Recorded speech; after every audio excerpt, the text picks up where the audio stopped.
تک ذکر کرتا رہے گا تو اللہ کا حکم پورا ہوگا کہ نہیں؟ پورا ہو جائے گا۔ تو پہلے قلب کو ذاکر بناؤ، قلب کو ذاکر بناؤ تو اللہ کا منشا پورا ہو جائے گا۔ تو ہمارے پاس تعلیم کی ابتدا ذکر قلب سے ہے، ذکر قلب سے ہے۔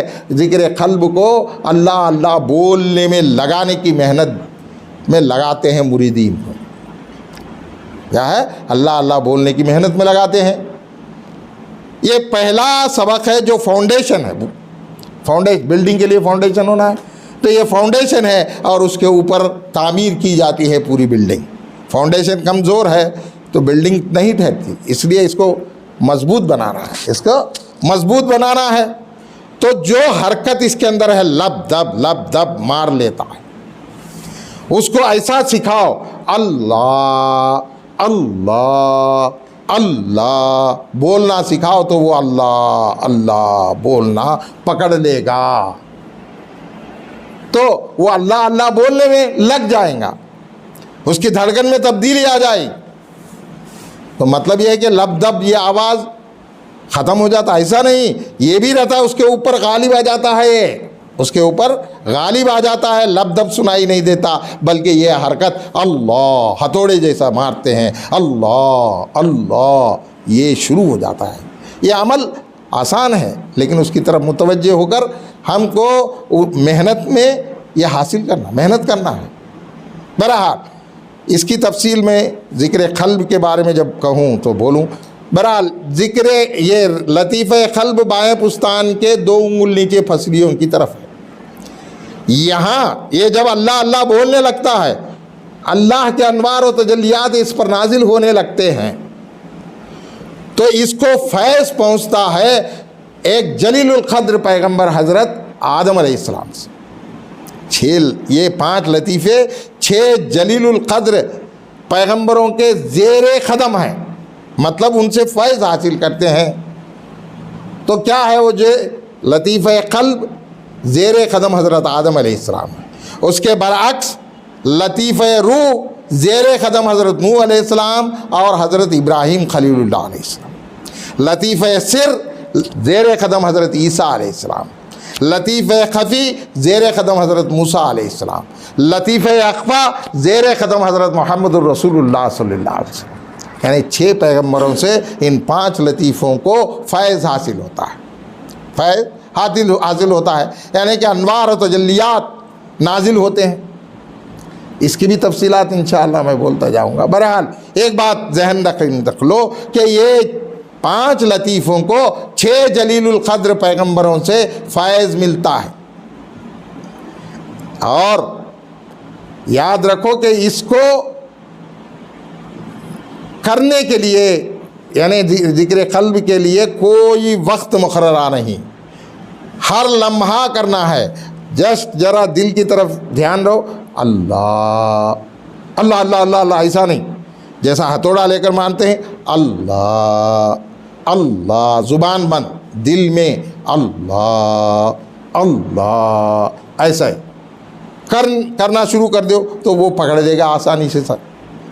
اس وقت میں انوار جو نازل ہوتے ہیں تو اس کی نیت بھی کرتے ہوئے ایک 15 منٹ صبح شام الگ بیٹھو، اور یہ چلتے پھرتے اٹھے کھاتے پیتے سو گئے ایسی حالت میں بھی قلب سے اللہ اللہ بولنے کی مشق میں لگے رہو۔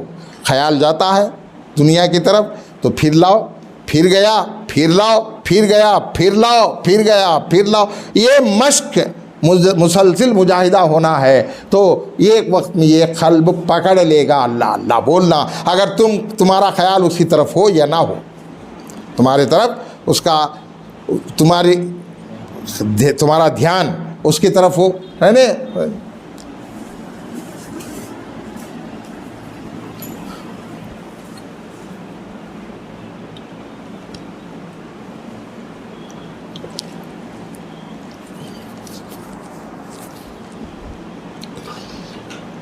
تمہارا خیال اس کی طرف ہو یا نہ ہو، ایک جگہ یعنی کہ ہر حالت میں وہ تو کرنا ہے، اسی کو اللہ میں جاری ہونا، اللہ کے ذکر میں جاری ہونا کہتے ہیں۔ ہم اس کی طرف دیکھیں یا نہ دیکھیں، وہ اللہ میں لگ جائے، اللہ اللہ بولنے میں لگ جائے، خیال جاتا ہے، محنت کرو۔ اب یاد رکھو کہ یہ ذکر دائمی بن جائے، ہوتے ہوتے ہوتے دائمی بن جائے، یعنی کہ ہمیشہ تم اس کی طرف دیکھو یا نہ دیکھو، اس کی طرف متوجہ ہو یا نہ ہو، اس کا خیال کرو یا نہ کرو، وہ اللہ اللہ بولنے میں لگ جاتا ہے، ایک لمحے کے لیے بھی غفلت میں نہیں پڑتا۔ اسی کو ذکر دائمی یا حضوری قلب یا قلب کا جاری ہونا کہتے ہیں۔ قلب کے جاری ہونے کی علامت ظاہر ہوتی ہے، ورنہ کسی کو معلوم نہیں ہوتا اس کے سوا۔ علامت کیا ہے؟ اس سے اچھے اخلاق نمودار ہوتے ہیں، اچھے اخلاق، کہ وہ کسی کی غیبت نہیں کرے گا، کسی سے حسد نہیں کرے گا، کسی کا مال ہڑپنے میں نہیں لگ جائے گا، کسی پر ظلم نہیں کرے گا، ہر ایک سے محبت کرے گا، ہر ایک کی کامیابی اور اس کی فلاحی چاہے گا۔ یہ اوصاف اس کے اندر پیدا ہوتے ہیں، جس کا قلب اچھا ہو جاتا ہے، ذکر اللہ میں جاری ہو جاتا ہے۔ اب یاد رکھو کہ اس کے لیے ایک مقررہ وقت طے کر لو، 15 منٹ صبح یا شام بیٹھو، بیٹھ کر اس کے طرف متوجہ ہو کر اللہ اللہ کی محنت کرو، اس کی پابندی کرو۔ 3000 تسبیح لے کر 3000 تسبیح کرو تو اس کا بہت بڑا فائدہ ہوتا ہے۔ یہ بیٹھنے کے پہلے یہ نہیں کہ ذکر قلب کرنے کے لیے بیٹھ کے ایک جگہ مقررہ وقت پر بیٹھنے کے پہلے یہ نیت کرو۔ کیا نیت کرنا ہے؟ کہ فیض آتا ہے عرش بری سے حضرت آدم علیہ السلام کے لطیفہ قلب پر۔ کیا آتا ہے؟ فیض آتا ہے عرش بری سے حضرت آدم علیہ السلام کے قلب پر، اور وہاں سے میرے سلسلے کے بزرگوں کے ذریعے سے میرے پیر کے قلب پر آتا ہے، اور میرے پیر کے قلب سے میرے قلب پر منتقل ہوتا ہے۔ یہ نیت کرنا ہے۔ کیا ہے یہ نیت؟ ہر لطیفے کے لیے ہی جب لطیفہ روح کرتے ہیں تو یہ نیت کرو کہ فیض آتا ہے عرش بری سے حضرت ابراہیم علیہ السلام اور حضرت نوح علیہ السلام کے لطیفہ کیا ہے؟ روح، نوح علیہ السلام کا بھی اور حضرت ابراہیم علیہ السلام دونوں کے لطیفہ روح پر فیض آتا ہے۔ وہاں سے سلسلے کے بزرگوں کے ذریعے سے، یعنی ان بزرگوں کے ان لطائف کے ذریعے سے فیض آتا ہے میرے پیر کے لطیفہ روح پر، اور وہاں سے میرے لطیفہ روح میں منتقل ہو رہا ہے۔ ویسے ہی لطیفہ سر، یہ زیر قدم حضرت عیسیٰ علیہ السلام۔ کیا ہے؟ یہ زیر قدم عیسیٰ علیہ السلام ہے۔ تو یہ نیت کرو بیٹھنے سے پہلے کہ فیض آتا ہے عرش بری سے حضرت عیسیٰ علیہ السلام کے لطیفہ سر پر، اور وہاں سے میرے پیران طریقت کے ذریعے سے میرے پیر کے لطیفہ سر میں منتقل ہو رہا ہے، وہاں سے میرے لطیفہ سر میں منتقل ہو رہا ہے۔ ویسے ہی جیسا لطیفہ خفی ہے، یہ زیر قدم حضرت موسیٰ علیہ السلام، زیر قدم حضرت موسیٰ علیہ السلام ہے۔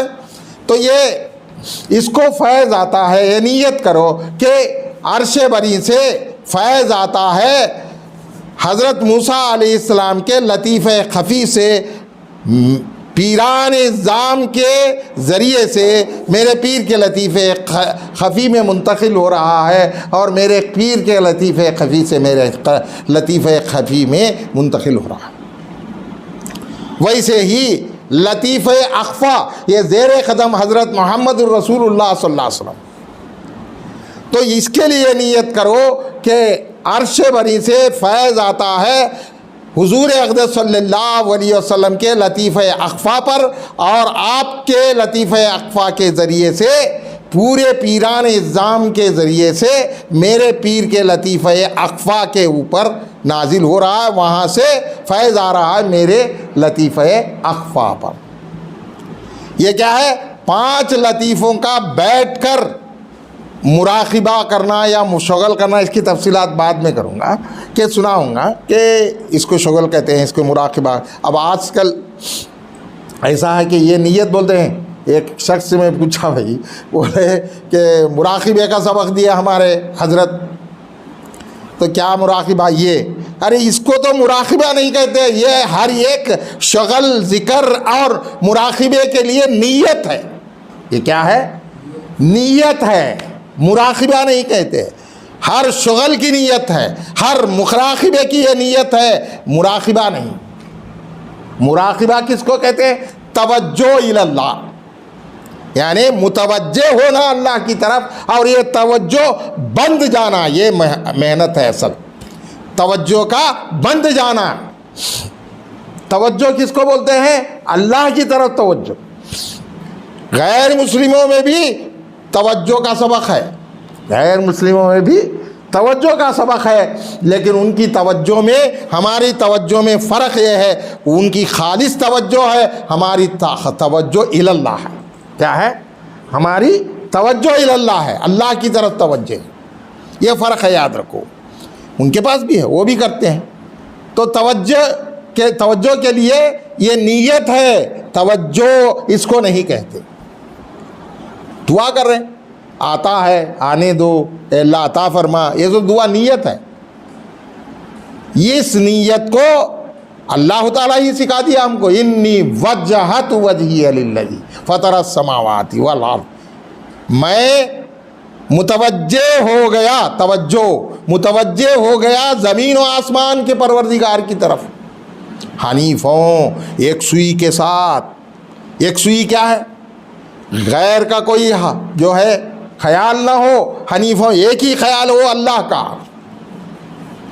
توجہ کا لفظ یہاں استعمال ہوا، اور وہ بھی کیسا؟ ایک شرط کے حنیفوں، ایک سوئی کے ساتھ، اللہ کے سوا کوئی بھی خیال نہ آئے، اللہ کے سوا کوئی بھی خیال نہ آئے، اور اللہ کی طرف خیال بندہ رہے. اس کو توجہ الی اللہ کہتے ہیں. کیا ہے؟ اس کو توجہ الی اللہ کہتے ہیں، جس کو مراقبہ حق کہتے ہیں. نیت کرنا مراقبہ نہیں. مراقبے میں حنیفوں، یکسوئی آنے کے لیے ہم جو ہے کئی جو اسباق کا مشق کراتے ہیں. آپ لوگ تو اس میں جو مشق کر چکے ہیں کہ 4 اہم ایکسرسائز، یعنی کہ مشق کراتا ہوں یکسوئی آنے کے لیے. میں ایسے نہیں کہ تمہیں کر لو چھوڑ دیتا ہوں، ایسا چھوڑا کیا؟ ہاں زور سے بولو. میں تو عمل کراتا ہوں کہ یکسوئی آ جائے. خود اپنی زبان سے تم کہو کہ میرے اندر یکسوئی آئی ہے، غیر اللہ کا خیال نہیں، صرف ایک ہی خیال ہے، وہ اللہ کا خیال ہو جائے. تو یہ آپ کو مشق کراتا ہوں. یہ 6 اسباق، اس کے 6 ایکسرسائز، 6 مشق جو ہونے کے بعد تم اپنی خود زبان سے کہتے ہو کہ اب میرے اندر غیر کا تصور نہیں، حنیفوں یکسوئی آ گئی. یہ مراقبے کے شرائط ہیں، مراقبہ نہیں. پھر بھی میں کہتا ہوں کہ یہ مراقبے کے شرائط ہیں، حنیفوں یکسوئی آنے کے لیے. یکسوئی جب آ گئی تو مراقبہ وہاں سے شروع ہوتا ہے. مراقبہ وہاں سے شروع ہوتا ہے. خالی یہ نیت کر لینے سے مراقبہ نہیں ہوتا. یہ تو دھوکہ ہے، اپنے آپ کو بھی دھوکہ، دوسروں کو بھی دھوکہ ہے. ہمارے بزرگان دین یہ نہیں سکھائے، یہ ہمارے بزرگان دین نہیں سکھائے. عملی جامہ پہنائے ہمارے اندر. عملی جامہ ہونا، الفاظ کی ضرورت نہیں. یہ سیکھو. ہمارے حضرت رحمۃ اللہ علیہ مجھے تعلیم دینے کے وقت میں بولے کہ ایسا ذکر کرو. اس کے بعد حضرت میرے اندر ایسی کیفیت ہے، ایسا ایسا ہوتا ہے، تو پھر یہ ایسا کرو. یہ نہیں کہا کہ یہ ذکر قلب ہے، یہ ذکر پاس انفاس ہے، یہ حفظ دم ہے، سلطان الاسکار ہے، ذکر کائنات ہے، یہ مراقبہ ہے، یہ شغل سرمدی ہے، شغل حدادی ہے. یہ سب نہیں بولے. کرنے کے بعد حضرت بولنے لگے کہ یہ جو کیفیت بنی تو یہ ذکر ہے، اس کا نام یہ ہے، اس کی کیفیت کا اثر، یہ اس کا اثر ہے، یہ کیفیت. تو ہمارے ذہنوں میں، دل میں سب رچ گئے کہ اب ہم کو کوئی تھیری کی ضرورت نہیں. ہم کو کوئی تھیری کی ضرورت ہی نہیں ہے، کہ جو تجربہ ہوا، جو ہمارے حضرت رحمۃ اللہ علیہ ہم سے مشق کرایا، وہی میں آپ سے بولتا ہوں. آسان ہے. اب جو پڑھ لے کر پریپیئر ہو کر جو آتے نا، کہیں ایک لنک ٹوٹ گیا تو مر گئے. اب ایک لنک ٹوٹ گیا تو تڑپڑاتے